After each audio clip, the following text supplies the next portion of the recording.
Hello everyone, welcome to my channel Samantha vlogs. ఎలా ఉన్నారు? అందరూ బాగున్నారా? మేమైతే చాలా బాగున్నామండి. సమంత ఆడుతుంది. ఈ గ్యాప్లో కర్రీ ప్రిపేర్ చేసేయాలి అనేసి లంచ్ కోసం నేనైతే కర్రీ స్టార్ట్ చేసేసాను. చిక్కుడుకాయలు నేను ఆల్రెడీ ఉడకబెట్టి పక్క పెట్టేసుకున్నాను అనమాట.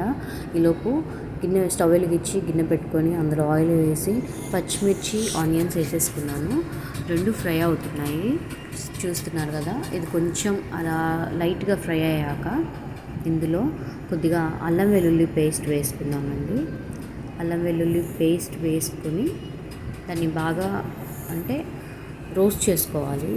పచ్చి వాసన పోయే వరకు కొద్దిగా రోస్ట్ చేసుకుందాము.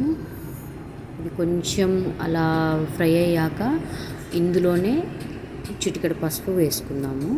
ఎందుకంటే ఆ ఫ్లేవర్ అనేది పచ్చి ఫ్లేవర్ అనేది పోయి మంచి ఫ్లేవర్ వస్తుంది. అప్పుడు కర్రీ కూడా చాలా బాగుంటుంది. ఇదేంటి ఈ కర్రీ అందరికి తెలిసిందే కదా, ఏముంది చిక్కుడుకాయ కర్రీ అనుకుంటున్నారు కదా. అలా ఏం లేదు, జస్ట్ కర్రీ నేను ఎంత సింపుల్గా చేస్తాననేది మీతో షేర్ చేసుకోవాలని నేను స్టార్ట్ చేశాను అనమాట. ఆనియన్స్ ఫ్రై అయిపోయాయి. ఇందులో టమాటా వేసేసుకున్నాను. టమాటాని కూడా నేను సన్నగా కట్ చేసుకున్నాను అనమాట. టమాటాస్ని కొంచెం అలా కలిదిప్పేసుకుందాం, ఎందుకంటే అంతా పట్టాలి కదా దానికి. ఈ తర్వాత దాంట్లో కొద్దిగా సాల్ట్ యాడ్ చేస్తున్నాను నేను.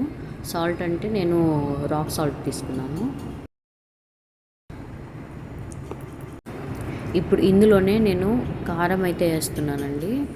మీకు ఎంత కావాలో అంత వేసుకోండి. నేనైతే నాకు సరిపడంత ఎంత స్పైస్ కావాలో అంత వేసుకున్నాను అనమాట. కొంచెం కలుపుకుందాం మొత్తము. అంతా కలిపేసుకున్న తర్వాత ఒక 2 minutes పక్కకు వచ్చేసుకుందాం. ఈ టమాటా అంతా బాగా ఉడికిపోయింది కదండి. ఇందులోనే నేను ఇప్పుడు ఉడికించుకున్న ఆల్రెడీ ఉడికిపోయాయి కదండి. మనకి ఎక్కువసేపు పట్టదనమాట కర్రీ కూడా ఉడకడము.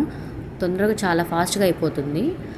కలిపేసుకొని ఒక 2 minutes మనము మూత పెట్టి పెట్టేసుకుందాము. తర్వాత మళ్ళీ ఒకసారి కలిదిప్పుకుందామండి. కర్రీ అంతా కలుపుకున్నాం కదా, చూసారు కదా, కర్రీ అంతా ఉడికిపోయిందనమాట. ఆల్రెడీ ఉడికించుకుందే కాబట్టి మనకి ఇంకా తొందరగా అయిపోయిందనమాట కర్రీ. ఇందులోనే నేను ఒక చిన్న గ్లాస్ తోటి కొంచెం నేను వాటర్ యాడ్ చేశాను, ఎందుకంటే కొంచెం గ్రేవీ ఉండాలి కాబట్టి. ఇందులోనే నేను ధనియా పొడి వేసేసుకున్నాను. అంతే అండి, ఎంతో సింపుల్గా అయిపోయింది కదా. ఎంతో నూరించి చిక్కుడుకాయ కర్రీ రెడీ. ఇది నా స్టైల్లో మాత్రమే. పైన గార్నిష్ కోసం కొత్తిమీర వేసుకున్నాను అనమాట. మీకు కనుక ఈ వీడియో నచ్చితే లైక్ చేయండి, షేర్ చేయండి, సబ్స్క్రైబ్ చేయండి. సమంత వ్లాగ్స్ మర్చిపోకండి. కర్రీ అయితే ఇంత సింపుల్గా చేసింది ఎలా ఉంటుంది అనుకోవచ్చు. సూపర్గా ఉంటుంది, ట్రై చేయండి.